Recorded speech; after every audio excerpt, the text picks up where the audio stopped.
안녕하세요. 부자엄마연구소 TV입니다. 오늘은 지난 시간에 이어서 예, 그 암호화폐 시장에 대한 이야기를 한번 해볼까 하는데요. 지난 시간에 제가 제 근황 얘기 드리면서 최근에 집중하고 있는 암호화폐 시장, 그것을 타이밍과 연결을 해서 이야기를 드렸었는데, 오늘도 마찬가지로 이 암호화폐 시장에만 포커스해서 이 이야기를 들으시기보다 투자라는 큰 관점에서, 왜냐하면 앞으로도 우리는 새로운 투자 상품들을 많이 만날 거기 때문에, 그래서 들어보시면 좀 더 도움이 되실 것 같고요.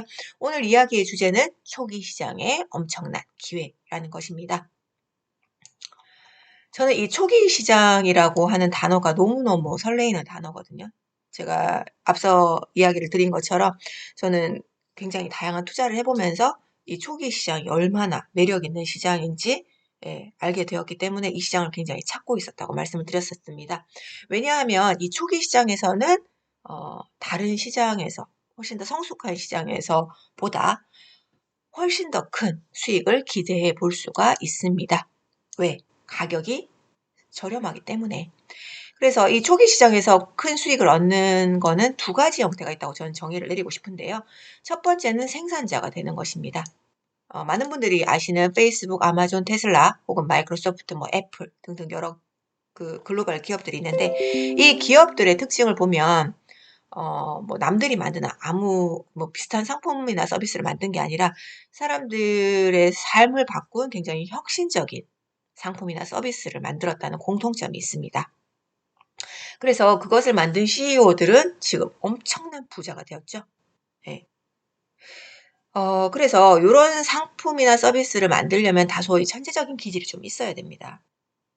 그런데 이 초기 시장에서 수익을 얻는 방법이 이 방법밖에 없다면, 천재가 아닌 사람들은 그럼 돈을 못 번다는 얘기잖아요. 그러면은 어 좀 실망스러울 수 있겠죠. 근데 그렇지 않다는 거죠. 이 초기 시장에서 큰 수익을 얻는 또 다른 형태의 방법이 있습니다. 그것은 우리가 적용해 볼 수 있는 방법인데요. 바로 초기 단계의 투자자가 되는 것입니다. 앞서 말씀드렸던 혁신적인 상품이나 서비스를 만드는 기업에 투자를 하는 것인데, 이미 다 오른 상태에서 투자를 하는 것이 아니라 초기 시장에서 투자를 한다는 것이죠. 최근에 이 테슬라 주식으로 은퇴를 한다는 30대 남성이 굉장히 이슈화가 되었었는데요.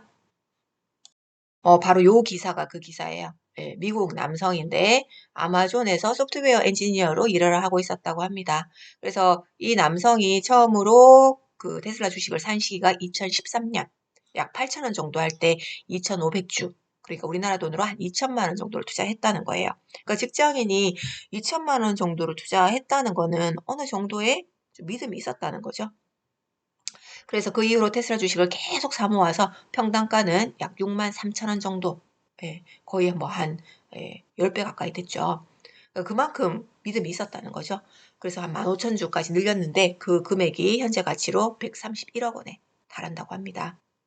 그러니까 6만 3천 원에서 지금 거의 한 80만 원 넘었죠. 90만 원 가까이 돼 가는데, 그러니까 한 15배 정도가 됐어요. 그러니까 131억이 됐으니까 처음에 2천만 원부터 시작해서 꾸준히 그 적립식으로 투자한 금액이 다 합치면 거의 한 10억 가까이 된다는 거죠. 그래서 이 사람이 이렇게 믿음을 갖고 꾸준히 계속 투자를 할 수 있었던 계기는, 여기서 말하는 걸 보면 2013년 테슬라 모델 S를 구입하고 공장을 둘러본 뒤에 테슬라에 투자를 하기 시작했다는 거예요. 그러니까 뭔가 남들이 보지 않는 뭔가를 먼저 봤다는 거죠. 지금이야 테슬라에 대해서 누구나 막 칭찬하고 하지만. 그래서 여기 보면 테슬라는 아직도 시작 단계에 있는 기업으로 앞으로 50년 동안 테슬라 같은 회사는 볼 수 없을지 모른다. 엄청난 확신이 느껴지는 그런 말이죠. 그래서 이 사람이 만약에 테슬라라는 주식에 투자를 했지만 초기 시장이 아니라 이미 많이 오른 상태에서 투자를 시작했다면 이런 수익률은 기대하기가 쉽지 않았을 겁니다. 그러나 초기 시장에서 남들보다 빨리 이 투자 가치를 보고 투자했기 때문에 이런 수익을 얻을 수 있었던 거죠.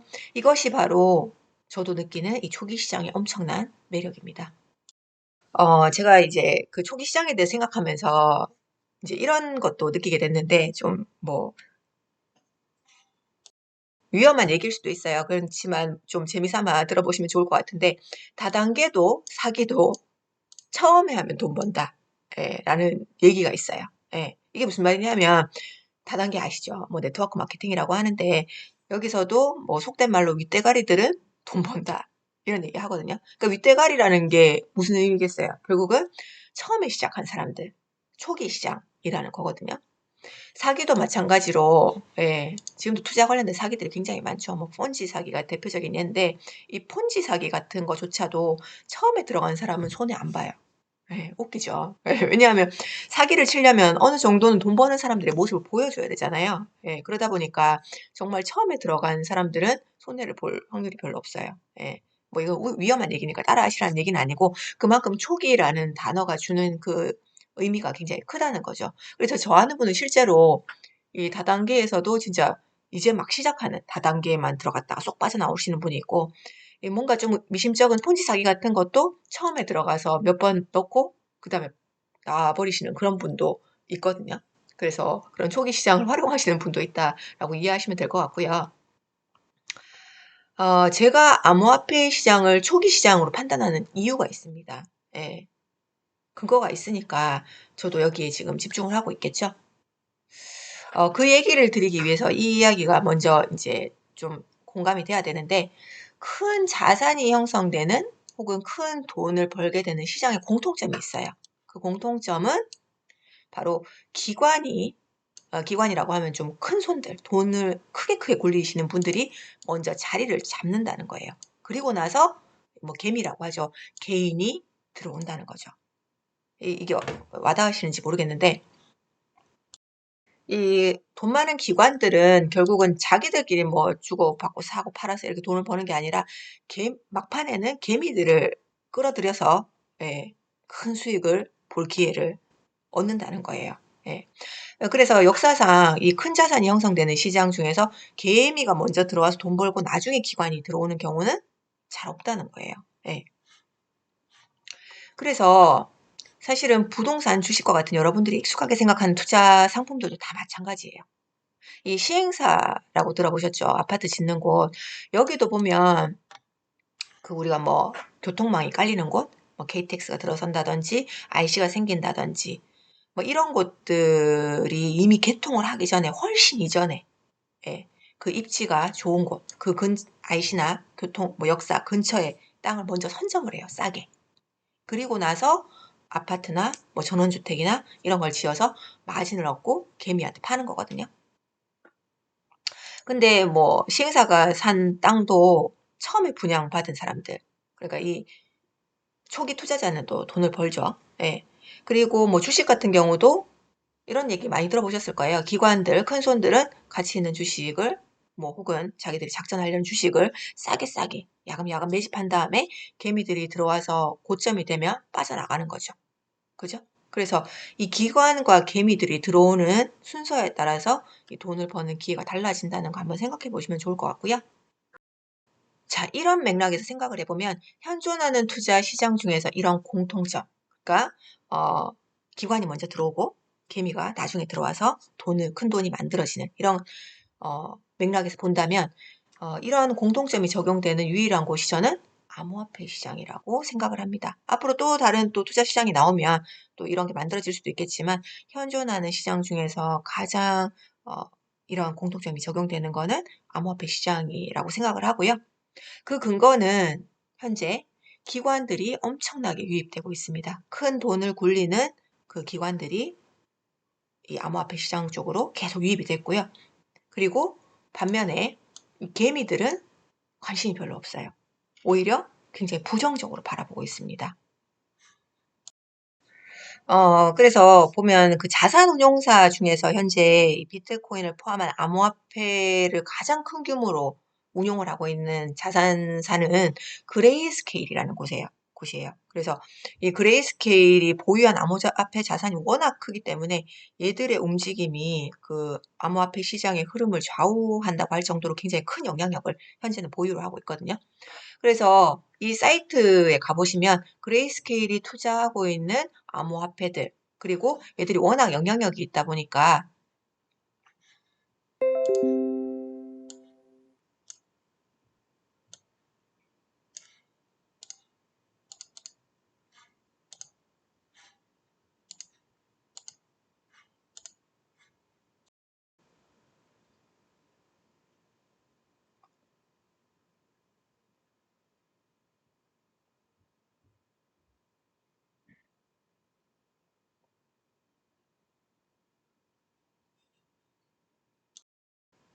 그리고 암호화폐 중에 비트코인을 제외한 나머지를 알트코인이라고 한다고 했는데 많은 사람들이 뭐 비트코인만 살아남을 것이다라고 이야기를 하는 분들도 있지만 이렇게 그레이스케일 같은 곳에서 자산을 운용하는 모습을 보면 비트코인만 살아남을 것 같지는 않아 보이죠. 그러니까 얘들이 돈이 안 되는 곳에 이렇게 투자를 하지는 않을 거 아니에요. 참고로 그레이스케일 같은 경우에는 비트코인, 이더리움, 그리고 라이트코인, 비트코인 캐시, 그리고 지금 한글로 바뀌어서 이러는데, 그리고 이더리움 클래식, 그리고 지캐시, 그리고 젠, 그리고 스텔라 루멘, 이렇게 자산을 운영하고 있었어요. 지금은 리플은 지금 소송 이슈 때문에 빠져 있는데, 지금 여기에다가 최근에 그 다른 알트코인들도 추가해서 상장을 하겠다는 그런 신청서를 냈다고 기사가 계속되고 있죠. 그래서 이 그레이스케일 같은 경우에는 비트코인 외에도 다양한 알트코인들을 계속 추가해 나가고 있습니다. 이거에 대해서 한번 생각해 보시면 좋을 것 같고요. 어떤 의미인지. 그리고 그 자산운용사가 아님에도 불구하고 일반 IT 기업인데 그 자기 회사 자산의 일부를 비트코인에 투자한 것으로 굉장히 유명한 회사가 있어요. 나스닥에 상장한 마이크로스트래티지라는 회사인데 여기는 그냥 소프트웨어 만드는 IT 기업이거든요. 그런데 상당히 많은 양의 거의 한 7, 8만 개의 비트코인을 계속 매집을 해서 보유를 하고 있습니다. 그래서 이 회사의 주가 변동률을 보시면 여기도 그 닷컴 버블을 겪으면서 거의 뭐 100불 하던 주식이 뭐 3,000불까지 갔었고요. 예. 그러다가 닷컴 버블이 꺼지면서 거의 제자리를 이하로 돌아왔죠. 예. 그래서 거의 뭐 한 100불대 왔다 갔다 하던 이 주식이 최근에 600불을 넘어섰습니다. 예, 이렇게 올라가게 된 계기가 참 조금은 아이러니하게도 자기 사업으로 이렇게 된 게 아니라 비트코인이 가치가 계속 올라가면서 얘들이 갖고 있는 비트코인의 가치가 올라가서 이 주가에 반영이 되고 있는 모습입니다. 그래서 이 비트코인 관련해서 이 마이크로스트래티지 CEO 세일러라는 분이 이야기하는 걸 보면 되게 멋있어요. 예, 그 소신이나 생각하는 그 기준들이 얼마나 확고한지를 굉장히 많이 보여주고 있거든요. 그래서 아마 이 마이크로스트래티지 같은 경우에는 그동안은 IT 기업으로는 크게 주목을 받지 못했지만 이 비트코인 시장의 어떤 그 선구자로서 앞으로 엄청난 그 성장성을 보여줄 것으로 기대를 받고 있습니다.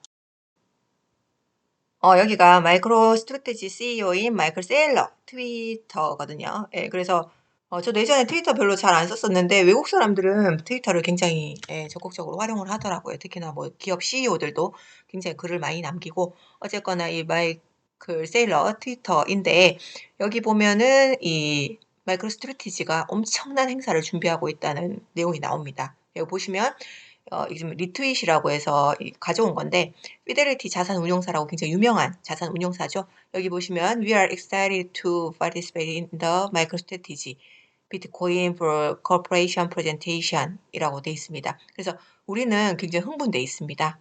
예, 2월 4일 날 비트코인을 기업용 비트코인에 대한 마이크로스트래티지 행사에 참여를 한다는 거죠.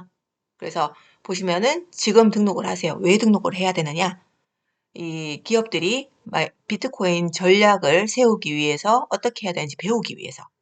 그러니까 이거를 좀 우스갯소리로 어떤 분은 비트코인 다단계 행사다 이렇게 얘기를 하시더라고요.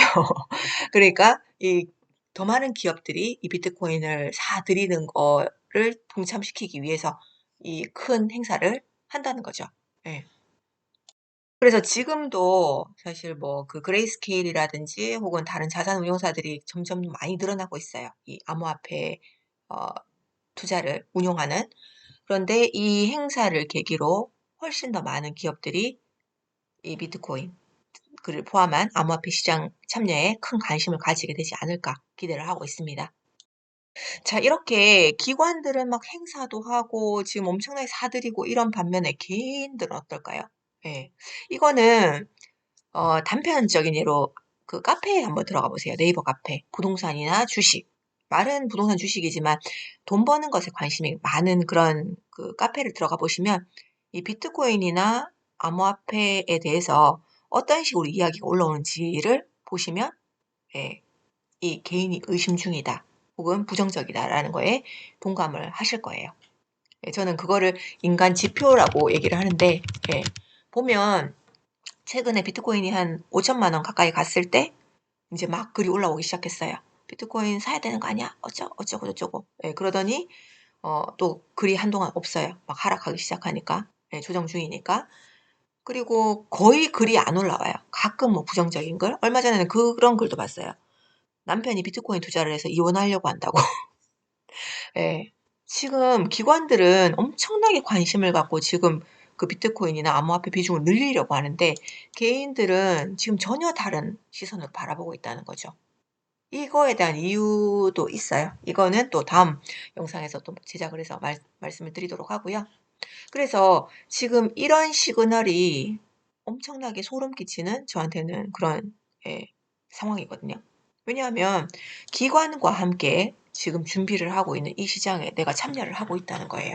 이걸 어떻게 받아들일지 모르겠지만, 근데 대부분 사람들은 주변 사람들이 다 해야, 주변 사람들이 다 좋게 봐야 그거를 참여하기 시작합니다. 예, 그때는 이미 가격이 많이 오른 때겠죠. 예. 그리고 지금 아파트 한번 보세요. 가격이 비싸지면 비싸질수록 어떤가요? 사람들은 더 적극적으로 참여를 하고 있습니다. 암호화폐 시장 어떨까요? 기관들이 이렇게 참여를 하고 개미들이 이제 관심을 가지기 시작해서 가격이 오르면 오를수록 아마 더 많은 관심을 갖게 될 거라고 생각합니다. 이것도 나중에 한번 이야기를 만들어 보도록 하고요. 그래서 전문가들은 이런 얘기를 해요. 비트코인은 초기 아마존 투자와 같습니다. 예. 암호화폐 시장을 인터넷 초기 시장과 비교를 많이 합니다. 예. 이 아마존이 어땠길래? 이게 아마존 주가가 변동한 그래프를 보여주는 건데, 아마존도 IT 기업이었기 때문에 1999년 말, 예, 이 닷컴 버블 때 엄청나게 폭등을 했었습니다. 그래서 뭐 한 2불, 3불 하던 주식이 거의 뭐 100불을 넘어갔었고요. 이 닷컴 버블이 꺼지면서 또 폭락을 했죠. 그렇지만 지금은 어떻게 되었을까요? 그래서 이때 보면 뭐 10불도 안 했을 때, 예, 그러니까 만 원도 안 하던 주식이었다는 거죠. 그런데 지금 아마존이라는 것의 주가는, 예, 보시는 것처럼 3,000불을 넘어갔습니다. 그러니까 만 원 하던 게 300만 원을 넘어섰다는 거죠. 그러니까 수익률이 몇 배예요? 거의 30배죠.